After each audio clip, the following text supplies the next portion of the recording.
Hey Authority Hackers, welcome to this week's podcast episode. In this week's episode, we are going to be talking about a very important topic, I believe, for authority site owners, and that is whether ads have now superseded affiliate income in terms of preferred monetization method. And we're going to also take this opportunity to explore the archetypes of sites that you can build, from the sites that are fully optimized for ad revenue to the sites that are fully optimized for affiliate, and kind of like everything in between, and how you should slightly tweak your strategy depending on which one you are actually going for and when you should go for which one. So it's going to be a pretty interesting debate with Mark. We also found a bunch of examples to make it more interesting. I'm not gonna tease you anymore. Let's get started.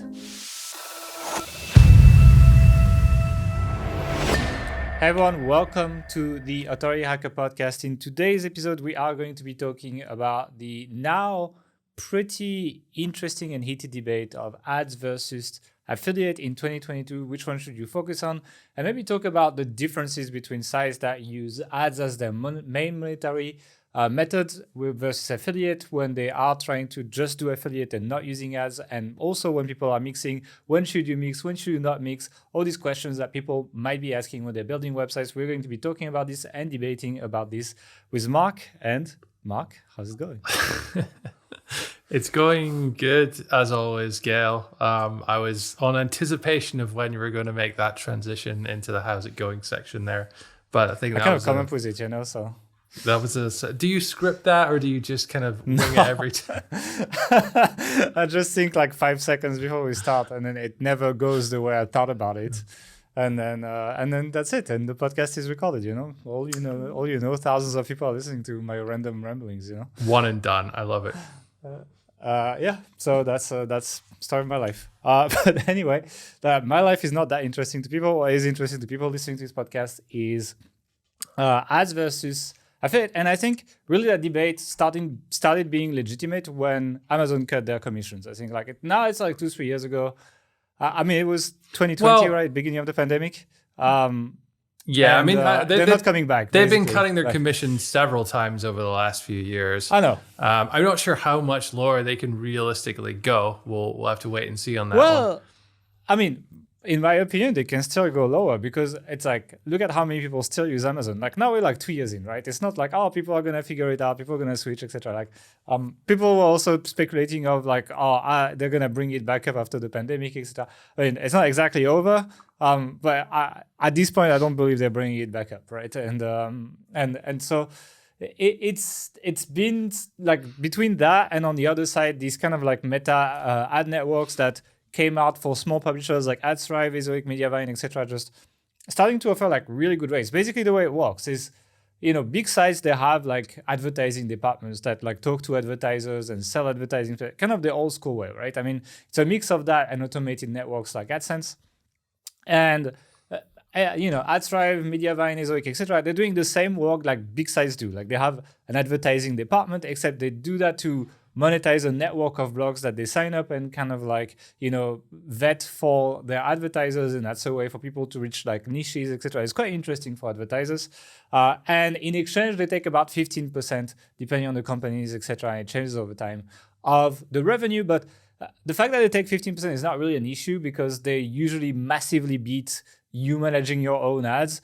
And then, provided you would reach the same results, it would take you so much time to deal with this negotiation of like multiple network. They have algorithms that calculate in real time which one will pay more, etc. Like you could do that, right? There was a platform made by Google. I think it was a DFP. I can't remember exactly the name, but like I played with it.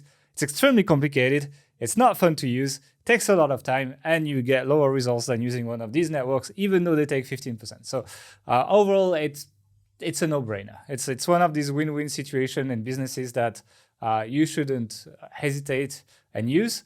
If you combine that with things like, for example, retargeting, that has been that's I think been the big difference to this over the last few years. And we'll talk a lot about that. There's some tech changes coming actually that will change this, but before advertising, you were like, oh, if you have a finance site, you will make a lot of money because people pay a lot for finance content. If you have a cooking site, well, you can't really sell something to the mom that's trying to make a recipe, or maybe a weight loss program or something like this. Well, that's how you target, right? No, that's how you target, right? It's like, I don't know. I feel like that was that like an insult at everybody's mom or something? No, but like, I mean, if you take the mom that cooks at home, etc., they are the target for like weight loss stuff. Like that's why all the influencers that target moms as well are selling you shitty slimming tea on Instagram. Okay. Like because they're making money by talking to a demographic, but like in the end, it's like it was harder to monetize that audience. So the revenue per 1,000 visits on a finance blog versus like a cooking blog would be very, very different, like 10x difference or something. Now there is a difference, but it's more of the order of like 20 to 40%, maybe something like this, not like 10x difference. And that these technologies like retargeting and people having their audiences that they want to show ads to, regardless of where they are on the internet, helped a lot with that. And that helped advertising be viable in every niche. I think also there's just this like cost of ads is going up because ultimately it's a marketplace. There's only so many places that it can be shown, and so people with the lower converting, less profitable offers or products to advertise are not doing it, and they're being forced to kind of up their game and then spend more to make more. And it's anyone who advertises on Google or Facebook or any of these platforms, they'll know how much costs have gone up, even in the last year or two. But certainly there's a trend over the long term. So as a marketplace, that also means that the publisher is going to be getting paid a bit more for that as well. Yeah, and it's interesting, right? So you have kind of like the king of affiliate programs that goes like this, and you have ads that go like this, and they're kind of like starting to play in the same range now. Yeah, exactly. Like before it was like, and it's like, it's very niche dependent and all these things, and like quite often good affiliate niches do pay quite a lot more than ads, etc. Like we're not trying to say, oh my God, this is the new Eldorado. And I think a lot of newbies like ads also because it allows you to monetize on easy to rank keywords. I mean, we see this on one of the sites we're working on right now, which is basically the business plan is just like write for as many easy keywords as possible and just slap some ads on the pages and just collect the check at the end of the month. That's the business plan. Don't give that one to a VC. I don't think you get any funding, but that's pretty much the plan, and it works well. And I'm thinking of I mean, I don't want to insult him, but I'm thinking of John Dykstra because John Dykstra is really, really successful with that model, basically. So it's like it's a simple business model, but the trick is in the execution and most importantly in the volume. And I think we're going to start getting into the differences of sites that focus on affiliate versus ads now, where because ads in general, like again, I give numbers and people always correct me on the numbers on like Twitter and stuff because of it's very hard, but like from my experience, like $20 to $40 per 1,000 visits using these meta networks is about right for what you make. You still need quite a bit of traffic to make money. And actually for that, I actually found some examples of sites that seem to be focusing mostly on ads to make money, not only for the second one, but the first one. And I kind of like made an estimate of how much they make compared to how much traffic they have. So the first one is the recipecritic.com, which is a DR74 site that focuses on recipes and gets 4.9 million visits per month and uses Adthrive to monetize. I've estimated that maybe they make $30 per 1,000 visitors. Could be 20, could be 40. That's probably in that range. And if they made 30, then they would be making $147,000 per month just from ads on that one website, which is like DR74 is like, it's high, but it's not reachable. That high. Yeah, it's doable. It's reachable. Like small publishers can reach that level of authority, like 85, etc. Like it's a bit harder, at some point, like people seem to be capping at 79, 80 as like small publishers, and it's kind of hard to go beyond that. But 74 is like we've had multiple sites. It'll take you some time and a lot of effort, but it's doable. Sure. Yeah. And the next one, I thought you would like that one, is called the datingdivas.com. Why would I like that one? It's funny because the headline is like strengthening your marriage one date at a time, and it's like I was like, well, since it's been 10 years, I'm still not married. It's like it's concerning you more than me at this point. So that's pretty much. But most importantly, just to be clear for anyone who's listening, when Gail says it's been 10 years and I'm still not married, it's not just randomly 10 years of being single. He's been engaged for 10 years. Yes, I'm going for the world record. Okay, and I actually looked this up, and according to the Guinness World of Records, it's 69 years is the longest engagement. So I don't think you're quite. No, I think I'll be single before I break the record. Anyway, this site is DR69, and they get 888,000 organic traffic according to Ahrefs, right? It's not. Ahrefs tends to underestimate numbers. I like to put all these disclaimers because people are just going to quote me on this. I estimated they probably make a little bit more RPM than the Recipe Critic because they are like dating and all that stuff. And even though retargeting, etc., has helped, there's always a bit of a difference on sites that have topics that tend to be more monetizable. Like these ones have estimated $40 RPM. And again, that site can make just from ads $35,500 per month. So these are like big businesses. I mean, imagine Recipe Critic, 147 grand a month. It's a big business at this much traffic and this much content that they have. They have expenses, right? It's not like they just pocket that every month. They have a lot of content on there, so. Exactly. But the Dating Divas guy, they also have like programs and stuff like 10-minute marriage challenge and like date ideas and stuff like that. Interesting stuff, basically. But like it shows you like examples of sites that like really have capitalized on the ads. And what you notice is that to make good money, they need a lot of content. They have a lot of pages. But not all pages are A grade, you know. I kind of put this as like B grade content. Like you do have a point where you lean towards volume versus like pure quality because you're kind of aiming for these like lower competition keyword, lots of volume, etc. So compared to like these high quality, like compared to like competitive affiliate sites, for example, you spend less time per page because you just can't. Like you need that volume, etc. Yeah. So do you want to say anything on these sites? No, but I did want to touch on something else, and that's what you said earlier about info content keywords typically being lower competition than affiliate keywords. We've all seen the big publishers, newspapers, big media companies get into the affiliate game for vacuum cleaners and all these high-end, high-value consumer products. Now, don't get me wrong, there's still a lot of opportunity. There's a lot of niches, a lot of keywords. And we've had a lot of success on some of our newer sites recently and with affiliates as well. However, I wanted to sort of like push back a little bit on this this issue about them being lower competition, because while I think most info content is lower competition, you tend to have a lot more content and a lot more traffic in order to make the same amount of money. Yeah. So is there a balance there? Or I'm not saying it's easier, but that's the thing. And that's why you have less time per page. So if you want to make the same amount of money, let's say you have the same amount of resources, the same amount of money coming into your business every year, every month, whatever. You know, on the affiliate site that is in the competitive niche where you make lots of money per page, etc., you will spend a lot of time per page. You will like... I kind of like, I was thinking of these stone sculptors that like spend like days just sculpting the perfect carving in the stone, etc. And here, like, you don't have so much time. You need, you know, thousands and thousands of pages to be like one of these sites. Like these two example sites, they do have lots and lots and lots of content.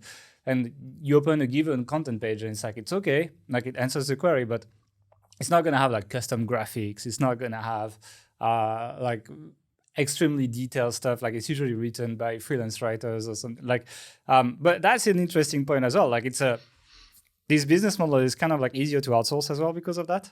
And I think for the people who want to like build fully outsourced content publishing businesses, it's quite cool because like you just focus on traffic. You can outsource most of the work, really like most of the grunt work. Whereas like outsourcing very, very high quality affiliate content, it's a little bit more difficult, you know, as you know.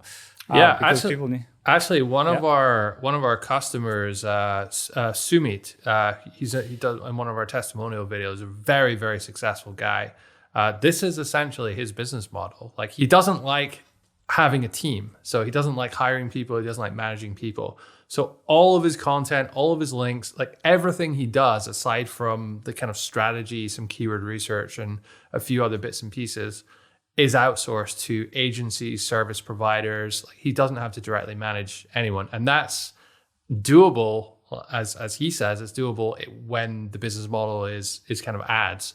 But if you're to go into certainly more competitive affiliate niche spaces, that gets much harder to do when you're outsourcing content to an agency, say.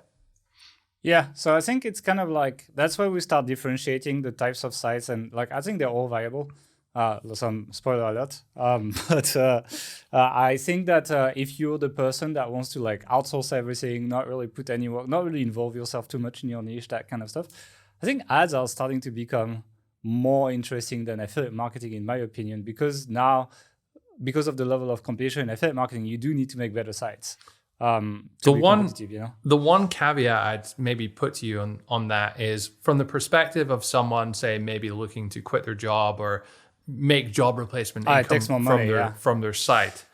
Certainly you have to invest more if you're outsourcing content in that way, and you have a lot more content. So there's that. But and also it's very hard to get the level alone. You know, if you write yourself, you can't. It's hard to get the volume of content you need to make enough money from ads at the beginning. You know. But also the amount of traffic your site needs in order to make a few $1,000s to live off of each month.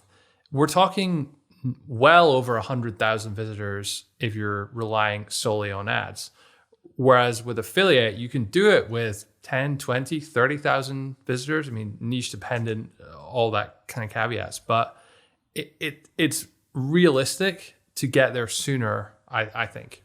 Yeah, I mean, it's like $75K if you make $40 per 1,000 visitors. So it's like the thing is, $40K is quite high, and you tend to need 75K. You need to get to make $4,000. But you're talking about $40 RPM. Yeah, it's pretty high. That's definitely on the higher end of things. And typically, what happens is the fewer traffic your site has, the lower the RPM is, because they can't test it so well. Like they just don't have the throughput of not data. Only that, but there's a threshold. Like you cannot join these things. Like you cannot join MediaVine with less than 50K traffic, and you cannot join Adthrive with less than 100K traffic. So you're really not getting paid. Like if you put AdSense on your site, or like, I mean, you can put Ezoic. It's like kind of like the poor man's Adthrive, I would say. I'm gonna get loved again for saying that. But I guess Ezoic is not bad. They take people at a very low level of traffic, and it's still better than anything else at low traffic. But yeah, there's a bit of that kind of like accelerator effect when you get to the better networks. Another thing I wanted to talk about ads. You know how we say that retargeting is like helping a lot of like driving the price of ads up and people making good money from it. Well, retargeting is a little bit under attack right now. So there's two things that are affecting that. The first one is that iOS is now blocking ad trackers, as we can tell from our Facebook ads, as you know. And so like it's very hard for advertisers to track their sales from Facebook ads and from ads in general through iOS, which means that it's, you know, when you can't tell how much money you're making from buying ads, you tend to spend less, right? So you tend to like be a bit more careful, etc., and cut your budgets. And if this tendency keeps going, and it's very likely the similar thing's going to happen to Android, like just peer pressure, push for privacy type thing. It's very, very likely this would happen, although people will be like, oh, it's Google, they sell advertising, etc. I'll talk a little bit about what they're going to do, Google. But another thing is that Google Chrome is about to kill third-party cookies as well. And the thing is, a lot of these ad networks do generate revenue for you through selling. What the hell is a third-party cookie? Okay, I actually searched for that before the podcast to be sure I can answer, actually. See? I'm so happy. It's like it was a huge bait, and you just got it. Anyway, there's basically first-party cookie and third-party cookie. First-party cookie is a cookie that is set on your site by the site you're visiting. So if you're visiting Amazon and they set a cookie on your computer, like remembering the stuff you visited and the products you've seen, etc., that's fine. That's not going to be blocked by Google Chrome. They're okay with that. But like, let's say you embed a YouTube video on your blog post. YouTube loads cookies and starts tracking your views and the way you use the website as well. And that is going to be blocked by Chrome very soon. They're already testing it, and Chrome is going to start blocking these things. And they have a system to replace it, and I'll talk about it in a second. But the thing is, these ad networks, they do make some of the money that they get you through also loading a bunch of cookies from other people, building audiences, selling audiences for retargeting and all that stuff. And that stuff is particularly under attack with these kind of updates when they load, like when you check, like when you do a page speed insight on the site that loads Adthrive, for example, you see all the cookies they're loading and all the scripts they're loading, etc. And that kind of stuff, I haven't tested exactly, so I can't tell you for sure that's going to be blocked. But it looks to be the kind of stuff that these updates are targeting. And if it doesn't work anymore, networks like Adthrive, MediaVine, etc., will not be able to sell that anymore unless they have a technical workaround for this, which is possible. I think they're communicating quite a lot about it. But then that means that they could pay you less per visit. So it's like it could be a problem with the kind of like privacy focused. Direction tech is taking and like all these things. And it's a big deal, basically. So for now, it's working, but Google is actually working on an alternative system. It's quite complicated. It's mostly for AdWords, from what I know. It's called Flock. I was thinking of doing the thumbnail for this podcast, like Flock You or something like that. And but that's terrible. Nobody's going to get it, so probably won't do that. So maybe our editor wants to make a mock version of that. But basically, it puts people into groups of similar people that might have visited the site or something. But it's kind of like Google taking all that data and doing a bit like what they do with Facebook audiences, where you don't really see anything, and then you can buy ads to these groups. But I have a friend of mine who spends a lot of money on AdWords. Like he spends over $1 million a month on AdWords, and I was talking to him about that new system, and he tells me his conversions dropped a lot since they switched to that, basically. And so it's a problem. And he was telling me a lot of people are already starting to cut ads to people on iOS now, for example. So they just run ads on Android desktop and things like that, while they can still do the full tracking. But if that becomes more widespread, it's going to be a bit of a threat to ads, because obviously if people start cutting ads to platforms, then there's less people competing for your ad impressions, then people pay you less, for example. And so that could become a problem. I'm not saying it is a problem yet, but it's something like if you are making money with ads, it's kind of the kind of topic you want to keep yourself aware of. Like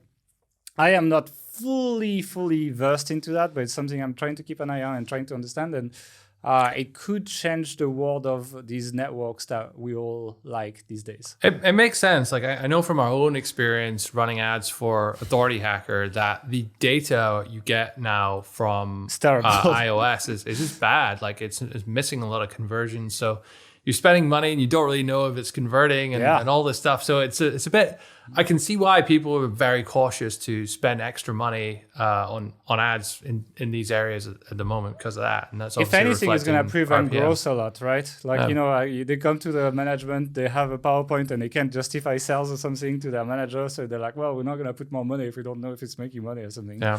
Just buy some random TV ad. And so it's something to keep in mind, and that's something that I think a lot of people who monetize with ads, they're not very technical usually. Like they're just like set and forget. But I think it's something to pay attention to. If you care about ads, it doesn't mean it's going to completely be a problem. There are opportunities to do workarounds and stuff, but with the way they sell a lot of data to third parties, this network could be a little bit in trouble. And there are limitations to affiliate marketing for that too, and I'll talk about that when we get to that section. But there's also implications for affiliate. It's not just that. I think let's just jump onto the affiliate side of things now. Well, there's one other thing I wanted to talk about actually, and that's link building. So for very heavy affiliate, like commercial affiliate focused sites that have most of their content being reviews, roundup reviews, these kinds of articles, natural link acquisition and free outreach link acquisition can be a challenge. Nobody wants to link to your review because they just know you're in it for the money. There's not really much value you're giving away for free in that sense. And the affiliate pages, reviews, etc., they just don't pick up good links naturally. Now that's changed a little bit in terms of dynamics of outreach, with more and more sites these days in the lower and mid end of the spectrum demanding money for outreach. So if you are paying for links, then they don't care. You give them the money, they'll link to wherever. So by all means, focus on your affiliate pages. That's fine. But it's just an interesting dynamic for like when your site's in the growth phase and you're trying to acquire as many links as possible, that ad focused sites, which tend to be just naturally more info content anyway, are going to acquire more links quickly and therefore potentially grow faster. Yeah, I think you also get more of that passive link building effect because these sites have a lot more info content. And like when you rank for a lot of info content, you just ends up getting links. Like it's just how it works. It's not like a ton, etc. But when you have lots and lots of pages ranking, like it becomes a significant force in your growth. I remember we ranked for negative effects of coffee for a couple of years. Actually, we were number one, and we got so many journalists quoting us. I think we were actually quoted by like six different countries, Huffington Post, in separate articles, not translated versions of each. And they clearly just Google it, go at the top one, find some points, and stick it in there. So. Yeah, so that is kind of nice, and that's the thing. It's like when you have that running and you're big enough, then all you really have to do is content. Like you don't even have to have a strong link building system in place as much as you would with an affiliate site, for example, or a site that focuses more on affiliate. Let's talk about affiliate sites now, and affiliate only sites, because then we're going to talk about kind of like using both. So I like to take examples to show people, like people can check it out, etc. So I have two examples that are quite different. The first one is a classic, I would say, affiliate site would be security.org, DR75, 518,000 search traffic, ranks for a lot of like VPN keywords, but also like security camera keywords, etc. Really cool website. If you want like an inspiration for like a good affiliate site, it's pretty cool. And another one is like much bigger and like I would say like a real authority in the sense that people know that guy. It's like moneysavingexpert.com. DR83, 5.8 million search traffic. This is the part where it's like very hard to get as a small publisher, but it's a cool site. They do have a lot of classic affiliate content that is very well put together, similar to security.org, to be honest. They have a deal section. And if you sign up for the email list, they're also pretty aggressive on that, and they're doing a pretty good job. So if you want to see like a really, really well executed authority site, it's pretty much impossible to do it on their level without a lot of resources. But if you want to learn by observing, it's a cool site to look at, actually. It's interesting just to compare these two sites to the two ad sites that we talked about earlier, because they're not a million miles away in terms of traffic from each other.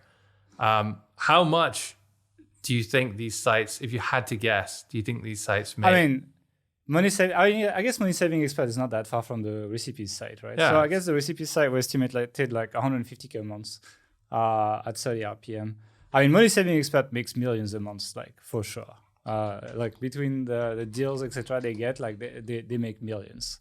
I would say 2 to 4 million a month or something like that, in that range.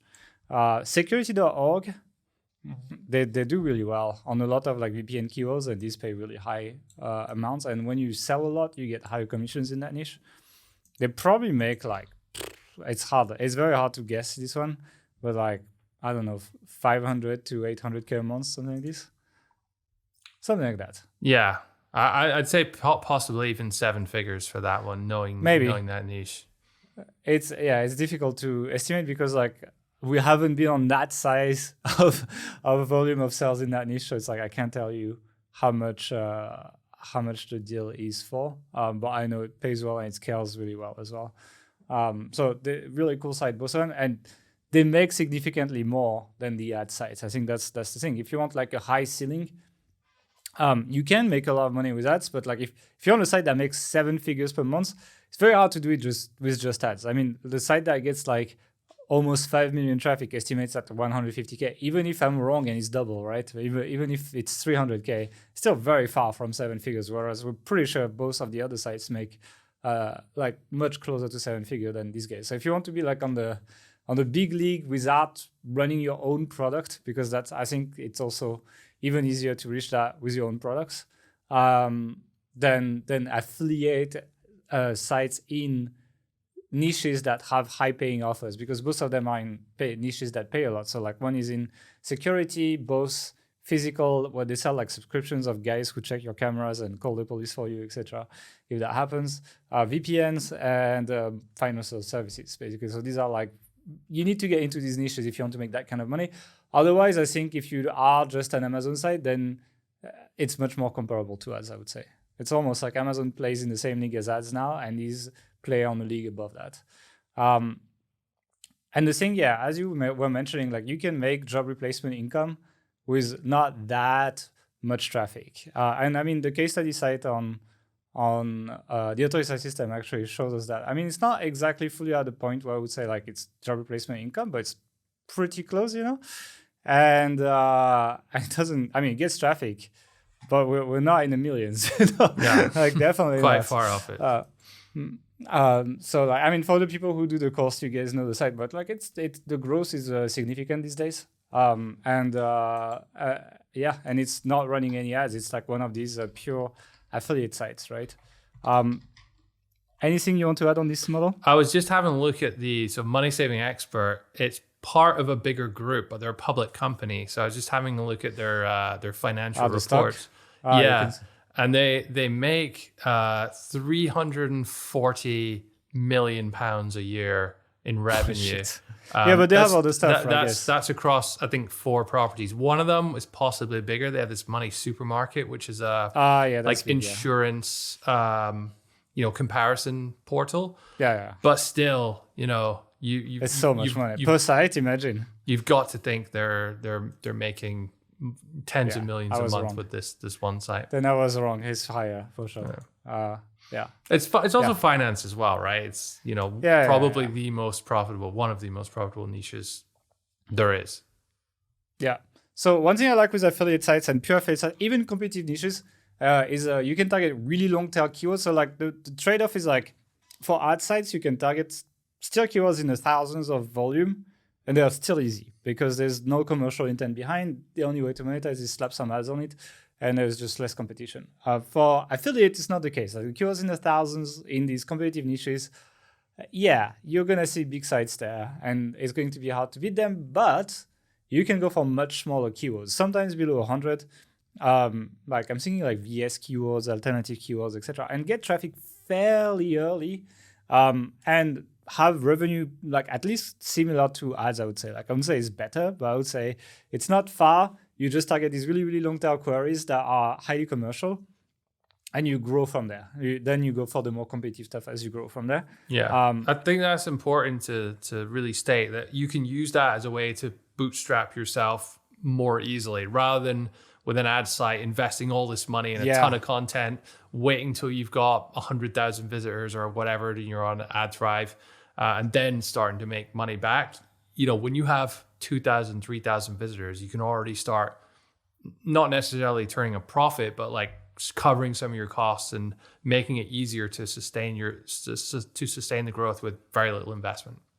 Yeah, then it's the money you make that is spent, not the money that it comes out of your pocket. Whereas with ads, it comes a lot later. And that's the thing. That's why I prefer people starting with affiliate, because it scales faster early on, and because it requires less content.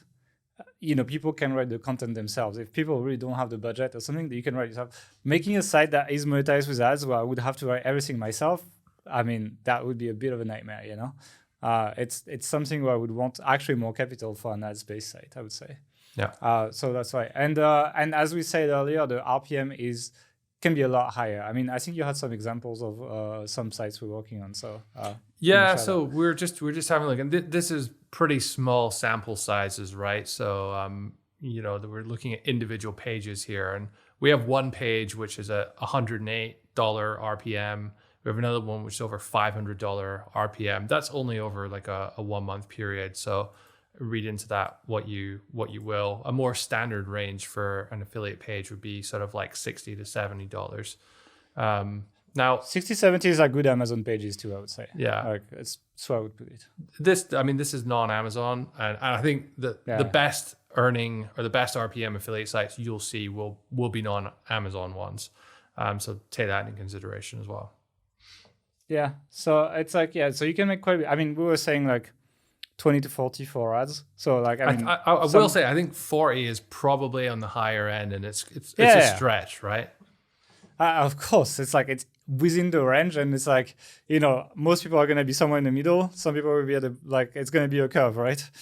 And that's how you should be looking at it. And again, it depends on the time of the year. So for example, now it's January. It's the worst time for ad RPM. Like I'm pretty sure very few people make $40 right now, because of that. You know, like it seems like ad revenue is dropping quite a bit as well at the beginning of this year. Like a lot of there's been a lot of like out of stock products, for example. Yeah, that's been a real issue. They cut the ads actually. in. Yeah. They cut the ads actually, and so that's a problem for people who monetize with ads, for example. So I would, it's like, yeah, this January is it's a bit of a tougher one. I saw a graph actually this week around the time it takes to ship goods from China, I think, to Europe, and it's still going up.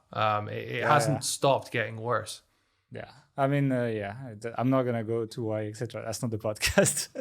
But yeah, it's a problem for ads. Like it becomes a problem because obviously when you have no stocks, you don't spend money on ads. And so like your ad revenue drops, etc. Same with affiliate though. Like the problem can also happen with affiliate because if it's out of stock, you just link to an out of stock product and you get no money, you know? So there are tools that allow you to actually track for Amazon if the product is still in stock or not. For not Amazon, it's a bit more complicated. I would say check your pages, but like it's one of these things, right? If the product, it's kind of a question that I don't have an answer to, but if a product you're promoting is out of stock, like do you change it on your page or not? And if you change that product, are you risking your rankings? And it's like, you know, like do you just suffer being out of stock for a bit?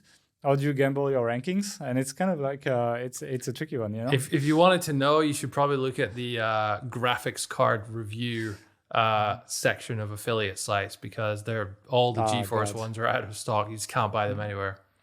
Yeah, actually, I might look at that. Actually, it's a good idea. But it's a question I don't have. Like, it's one of these things where I would want to test it like many times. I've tried sometimes. Most of the time, I didn't lose my rankings, but sometimes it moved a bit. Like you go from like, if you go to like from 2 to 4 or something, it's very infuriating because you lose like a lot of traffic.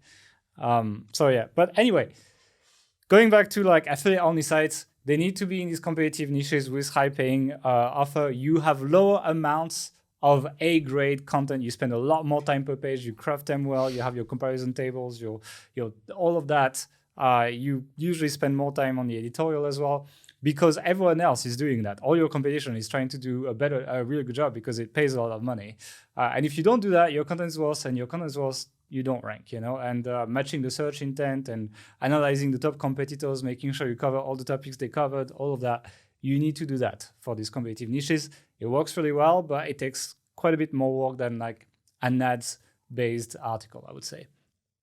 I like to also start very niche and expand later. I've mentioned that many times, but basically now if I start a new site, I would prefer being a specialist of one subtopic because, you know, affiliate queries are significantly more competitive now. So it's like, it's if you're not a specialist and you are low DR, you have no chance to rank for good queries. But if you're a specialist, like I gave this example of like specializing in drone versus photography, for example, and you have a chance to rank for like best drones for photography if you have a drone only site. But if you're a photography site, not until you're DR 80, you know? And so like you have a chance to pick up like pretty decent keywords by being a specialist. So like these affiliates only site, I would do that. I would go specialist first and then expand later. And I think you spend less time on just growing your traffic and more time on like CRO and making sure the offers are better, negotiating with the affiliate managers and things like that, etc. And that's it. And I like this model. I think it's kind of like, it's a misunderstood model because it's out of the Amazon realm usually. And like many people kind of like struggle with it, but when you make it work, it's probably my favorite type of site. Because I prefer creating like really high quality pages. Basically, I kind of enjoy it better. I think there's also something to be said for what you're competing against your competitors on. With an ad sites, as you said before, it's more about execution, output, throughput, like scaling, those kind of things. And while those things are important with affiliate sites, if you're someone who has a really good eye, there's a bit of craft in it, you know. If you're someone who has a really good eye for quality and, you know, being sort of objective, judgmental, and presenting information, and like those kind of things, then you probably stand a better chance of competing, because there's a lot of bad reviews out there, right? There's a lot of people take that ads site mentality and try and scale up reviews in the same way, and it, can sometimes not lead to such great results.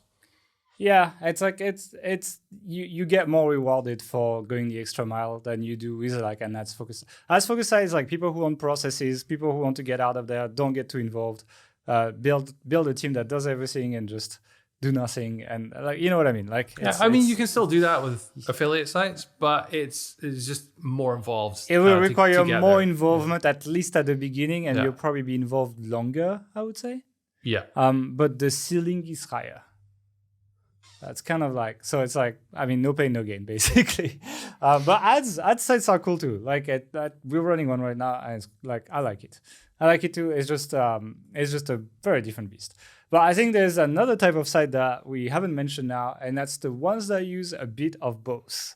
And I think these are your typical sites that usually monetize mostly with Amazon when they do affiliate, and kind of mix that with ads. And I think that they're kind of like a separate category from like sites in like very competitive niches in affiliate marketing. And they also separate from ads only site, because they still write roundup reviews, they still do all of that, etc. But usually they're not the sites that focus on these extremely, extremely competitive SERPs, rather like common goods and things like that, where you will recommend Amazon products. And the example site I have for this is our friend Kevin at epicgardening.com, DR69, 480K organic traffic, but he has also 1.5 million YouTube subscribers now. He's like, he's really the Jamie Oliver of gardening at this point. But he actually still makes a lot of money from roundup reviews, and that's something I wanted to remind people. That's why he started. And he runs Adthrive on his site. And for example, I gave this example of this best plant humidifier page where he just runs, I'm pretty sure it's AWP that he's running as the comparison table on his site, and he's running Adthrive next to that. He's also running his e-com, so he's doing a bit of everything really. But it shows you where he started. I like that, because it's like he's doing really well now, but like he started with that classic model of like Amazon plus ads, and that's one of these things. There's been that debate, and I agree with that usually having ads on even a roundup review does not decrease affiliate revenue. And which is kind of counterintuitive. Like when we're almost afraid to do that at first, because we thought, of course it's going to decrease conversions. I think we're one of the first who tried and talked about it actually, like a long time ago. But it really had like no effect. I'm not even talking like 1% decline, like 0 decline in conversions for the affiliate sales on the same pages as well. Yeah, but I have a bit of a counter argument to that. So it's like all of that is true, right? But usually these tests are run on Amazon sites. And usually these are, I would say, less competitive affiliate queries. It's not always the case, but when there's like an offer that pays you $100, $200, $300, usually the SERPs tend to become more competitive, etc. So competitive, in fact, that page experience becomes a really big deal. And so that's where ads are a bit of a problem. They fuck up your core vitals. They make the experience clunky, etc. And when everyone else has an excellent experience. So again, I've mentioned, for example, the VPN market, right? Try to Google some VPN keywords for popular devices, like best VPN for MacBook, best VPN for Android, best VPN for smart TV, for example. You will see that none of the sites run ads, even though we've just said that. And that is because if you're the only odd guy running ads, having a worse page experience, and everyone else has excellent page experience, excellent, perfectly optimized content, a lot of backlinks, etc., you're still worst, and you will not rank for these queries. So, while like you see how like I agree with that advice on like these kind of like hybrid model sites, but on competitive affiliate queries, I would probably not run ads if nobody else is.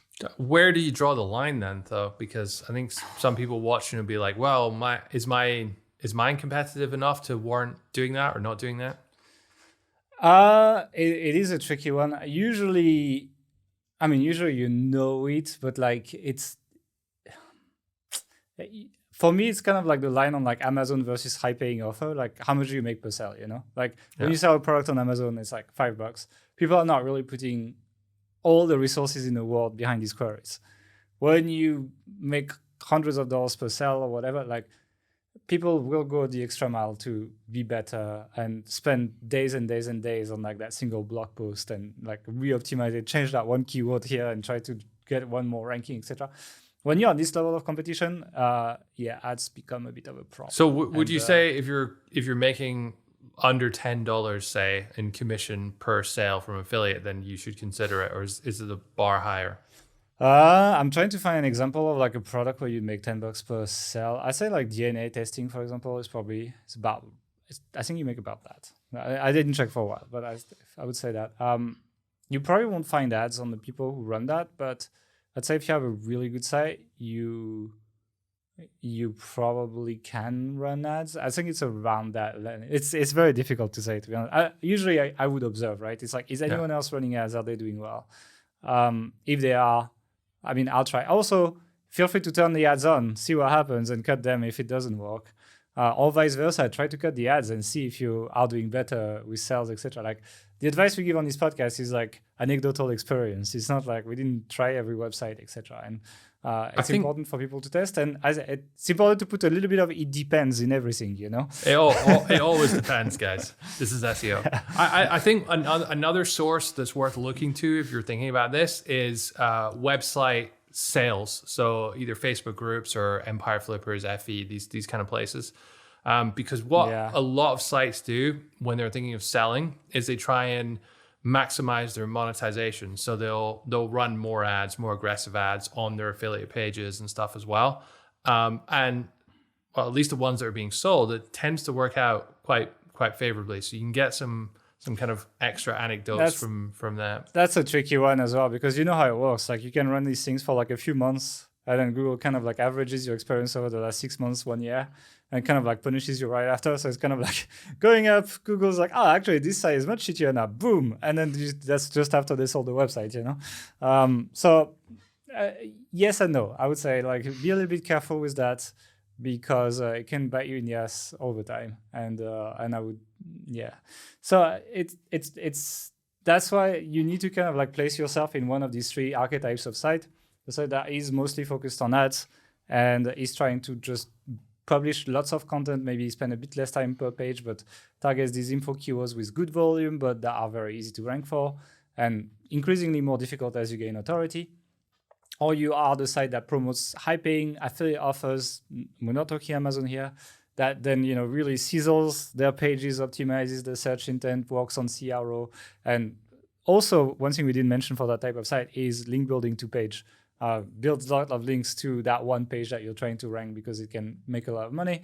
Or you are kind of like that hybrid site that publishes, lots of info content, lots of commercial content, but mostly for like cheaper affiliate programs, Amazon type stuff, etc. And you can mix ads and affiliate on pretty much all your pages at this point. And again, you can be something in between. Like imagine if Kevin had like a very high paying affiliate program, maybe he would run no ads on that page and try to compete on that level for that one query, but not the rest. So like you can be a bit of everything, but usually you fall into one of these three archetypes. And I think it's important to understand the subtle differences between each type of sites and kind of like what's your North Star? Like, do I need lots of content? Do I need great pages? Do I need links to pages? Do I just need links to domain and good internal linking? Do I need to just do a bit of everything, like the hybrid site? And it's like, it's going to help you kind of like determine what's next. So I think it's an interesting point. As like, if you had to start a site today, which one would you go for? Which site? No, you can't really pick one you would go for because I guess there's niche research, right? But like, which one would you prefer running? I would say the affiliate, just because the ceiling tends to be a lot higher with that, and that's I find that like more like thinking of it in long term perspective, like multi-year, trying to make millions of dollars kind of thing. I think it's easier to do that with a affiliate site than an ad site. But honestly, the answer is probably a bit of both, right? I mean, Sumit did pretty well with the ad site, so if you look at him, it's like I would have put you in the ads category actually, not to like belittle you or something, but because you'd rather build systems, have big like work on volumes of stuff, and I think it's more your personality. And so like it's like I think you would enjoy that more than, I mean, if you look at the current test site, for example, like I'm having debates about the products with our writer for like hours, you know, and we're like chatting about this and getting really into it, etc. Like, and you need to go to that, but at the same time, I'm much worse than you at the system stuff, getting lots of people producing lots of stuff at the same time, etc. So it's like I would have seen myself more in the small affiliate site and you in doing big ad sites. I mean, I think you need both skills in both of them, right? Like it's not just like one or the other.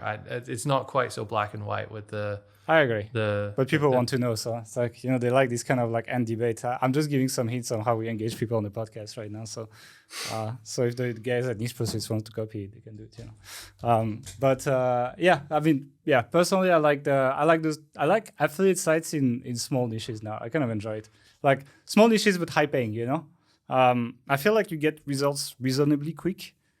And the growth curve in revenue can be like it's still slow at the beginning, but then the curve is nice. Whereas ads, the growth tends to be more kind of linear, you know, like it's still good growth, and we can see the sites making good money, but like you will have more that hockey stick effect on the high paying affiliate than you will have on ads, and that's usually what's exciting. Usually, like even linear growth, when you have the same linear growth for the 18th month. It's just like, I don't care that much, even if it's great. Whereas if you like double every month for like a while, then like that's exciting. You know? I think that's a kind of like entrepreneur's curse in a way, though. Like once you get to a certain point, you're not going to have that 50% month-on-month growth like you do in the early days. But when you're there, you're typically making a lot of money. So isn't that kind of more the goal? Yeah, I think that's that progress versus absolute numbers thing. It's like if you ask Tim Cook how happy he is compared to like some startup guy, I'm pretty sure the startup guy is like happier, even though he's making a lot less money. And Apple is like, you know, Apple growing 5% is like so much money, but like the startup guy growing 500% in a year is like not that much. And I think the level of excitement is like much higher in the startup guy. So it's kind of interesting to think about that it's the emotions you feel do not match your level of success very often. I think you said something, I know it was on the last episode, but like every business becomes a job eventually or something like that. That's true. It's like, how excited were you to do this podcast on a scale of 1 to 10? Like, all right, I think we're going to end up here. It depends. I think that's it. But I hope you guys enjoy this podcast more than Mark enjoyed doing it. And we'll see you in 2 weeks for the next episode. If you like this, subscribe, like, drop us a comment, and let us know what you want us to talk about in the next episodes. We are checking the comments on YouTube. We don't always reply, but we check. And we'll see you in 2 weeks. So see you later.